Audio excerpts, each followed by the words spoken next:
Assalamualaikum warahmatullahi wabarakatuh.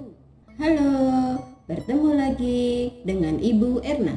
Bagaimana kabarnya anak-anak? Semoga anak-anak tetap sehat, tetap semangat belajar walaupun dari rumah. Anak-anak, selama pandemi ini anak-anak harus 1. Rajin cuci tangan. 2. Selalu memakai masker kalau keluar rumah. 3. Selalu menjaga jarak. Selain itu, anak-anak harus makan makanan yang bergizi. Juga tidak lupa selalu berdoa kepada Allah agar terhindar dari segala macam penyakit. Dalam video kali ini, Ibu Irna mau menerangkan tematik kelas 5, tema 3 makanan sehat, subtema 1, bagaimana tubuh mengolah makanan, pembelajaran 2. Anak-anak, apakah sudah sarapan pagi ini? Sarapan itu penting bagi tubuh kita. Sarapan yang sehat memberikan energi bagi tubuh kita. Kalau kita punya energi, kita akan melakukan kegiatan dengan semangat. Tapi kalau tidak mempunyai energi, pasti kita akan malas-malesan melakukan segala sesuatu. Setujukah kamu jika sarapan itu penting? Apakah kamu selalu sarapan pagi?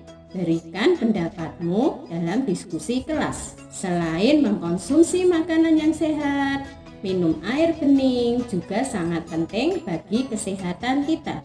Ayo mengamati. Amatilah gambar iklan di samping. Pentingnya air untuk kita. Tubuh membutuhkan 2-2,5 liter atau 8-10 gelas per hari. Ciri air sehat: jernih, tidak berbau, tidak berasa. Iklan memiliki fungsi untuk mempromosikan sesuatu. Di dalam iklan terdapat kata kunci serta gambar yang mendukung kata kunci tersebut. Kalimat yang menarik dan mudah dipahami serta gambar yang menarik menjadi hal penting dalam sebuah iklan. Kalimat yang bersifat persuasif atau mengajak sangat penting untuk ditampilkan. Kalimat tersebut bertujuan untuk menarik minat pembaca akan maksud yang ingin disampaikan dalam suatu iklan. Setelah membaca bacaan tadi, kita bisa menyimpulkan iklan memiliki ciri-ciri bahasa sebagai berikut. Pilihan kata singkat, padat, dan jelas. Bahasa mudah dimengerti, menarik. Mari kita jawab pertanyaan berikut. 1. Bertutur tentang apakah iklan tersebut? Iklan tersebut bertutur tentang pentingnya air untuk tubuh kita. 2. Kepada siapa iklan tersebut ditujukan? Iklan tersebut ditujukan kepada semua orang. 3. Apakah makna dari gambar yang ditampilkan di iklan tersebut? Makna dari iklan tersebut agar pembaca memahami pentingnya air putih bagi tubuh. 4. Menurut pendapatmu, mengapa pembuat iklan memilih kalimat dan gambar tersebut? Kalimat dan gambar tersebut dipilih karena singkat dan jelas, mengandung unsur ajakan, mudah dipahami. Ayo membaca. Dengarkan ya anak-anak. Salah satu ciri makhluk hidup adalah memerlukan makanan. Makanan yang telah dimakan akan diuraikan dalam sistem pencernaan menjadi sumber energi, komponen penyusun sel dan jaringan, serta nutrisi yang dibutuhkan oleh tubuh. Sistem pencernaan merupakan salah satu sistem kompleks yang terdapat dalam tubuh kita. Nah, apa sajakah bagian-bagian dari sistem pencernaan manusia? Tanpa kita sadari dan tanpa harus diperintah, sistem pencernaan bekerja dengan sendirinya. Masya Allah, menakjubkan bukan? Ayo kita perhatikan sistem pencernaan pada manusia seperti pada gambar. Pertama, mulut. Kedua, kerongkongan. Ketiga, lambung. Keempat, usus halus. Kelima, usus besar. Keenam, anus. Ibu guru mau menerangkan satu-satu organ yang ada dalam proses pencernaan manusia. A. Rongga mulut. Pertama-tama, proses pencernaan terjadi di dalam rongga mulut yang terdapat gigi, lidah, dan air liur. Proses pencernaan terjadi secara mekanis dan kimiawi.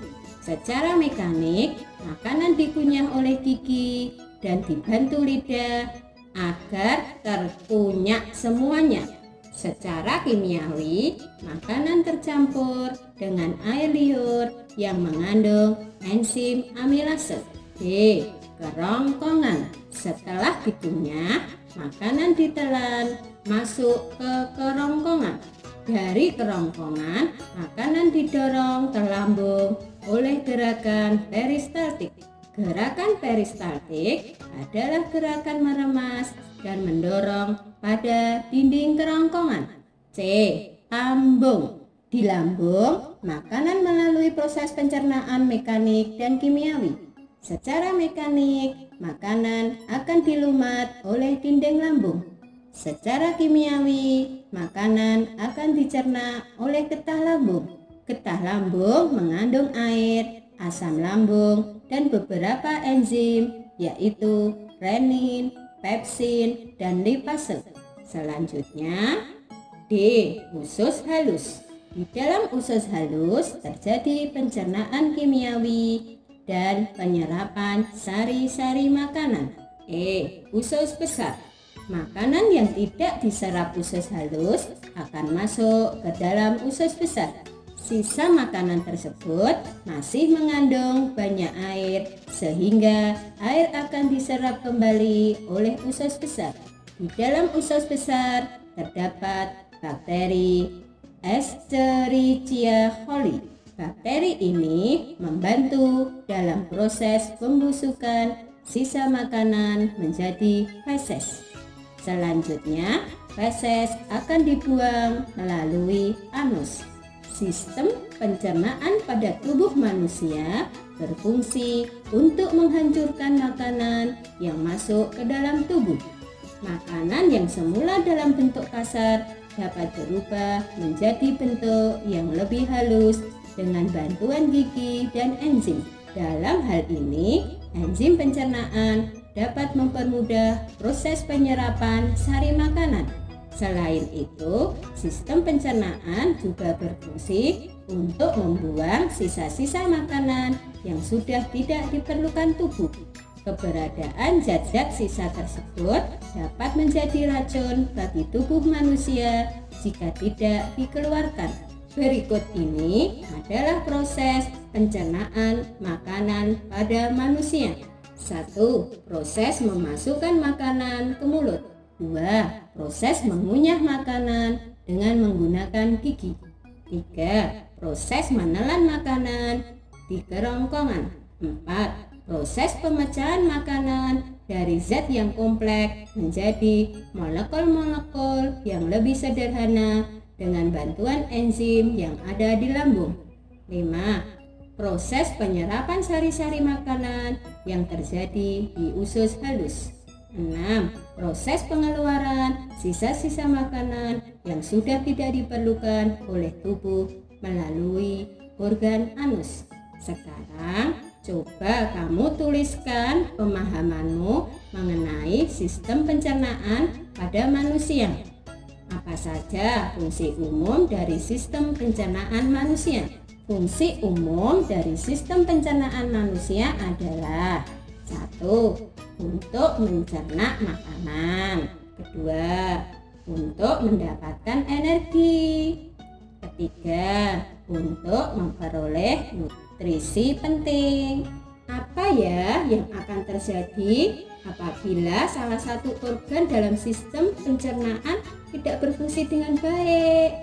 Jika salah satu organ pencernaan tidak berfungsi dengan baik, maka sistem pencernaan kita akan terganggu kinerjanya, sehingga membuat kita mengalami beberapa gangguan pencernaan.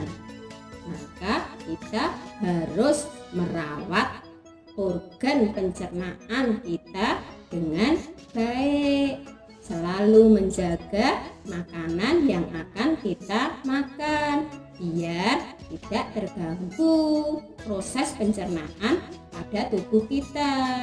Pembelajaran pertama kemarin kita telah mempelajari sistem pencernaan seekor sapi. Sekarang kita perbandingkan sistem pencernaan seekor sapi dengan sistem pencernaan manusia.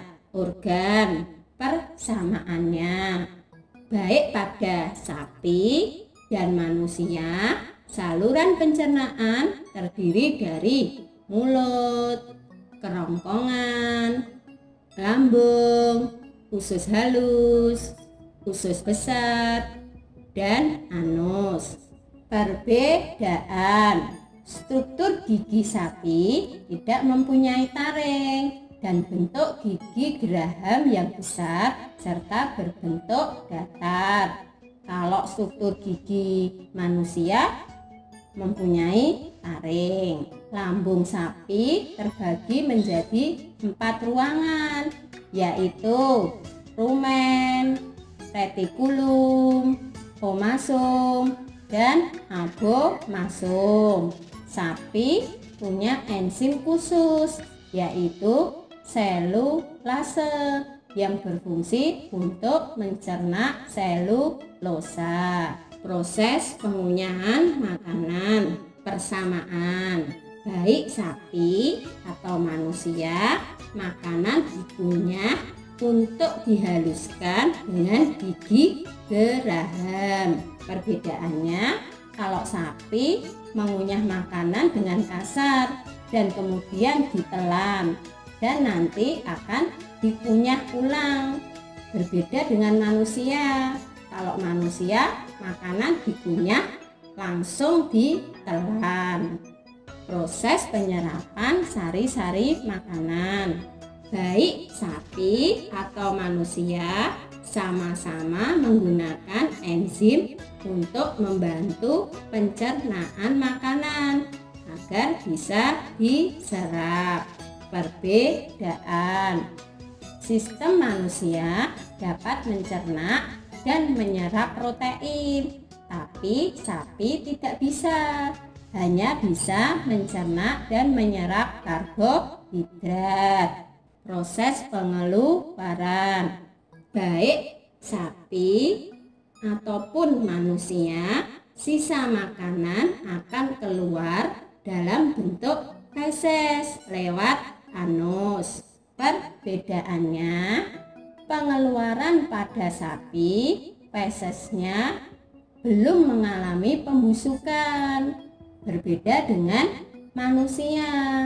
Manusia, fesesnya sudah mengalami pembusukan dengan bantuan bakteri Escherichia coli di usus. Mari anak-anak, kita menyanyikan lagu Emas Hidup Sehat. Bernyanyi akan lebih menarik apabila diiringi oleh alat musik.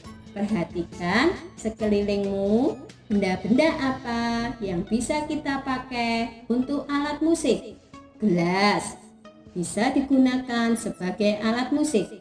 Botol bisa digunakan sebagai alat musik. Ayo anak-anak, cari di sekeliling rumah alat-alat atau benda-benda yang bisa kamu gunakan sebagai alat musik. Dalam lagu Mas Hidup Sehat di atas terdapat tangga nada tertentu.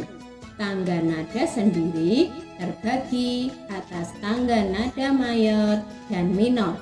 Berikut ini adalah ciri-ciri lagu dengan tangga nada mayor.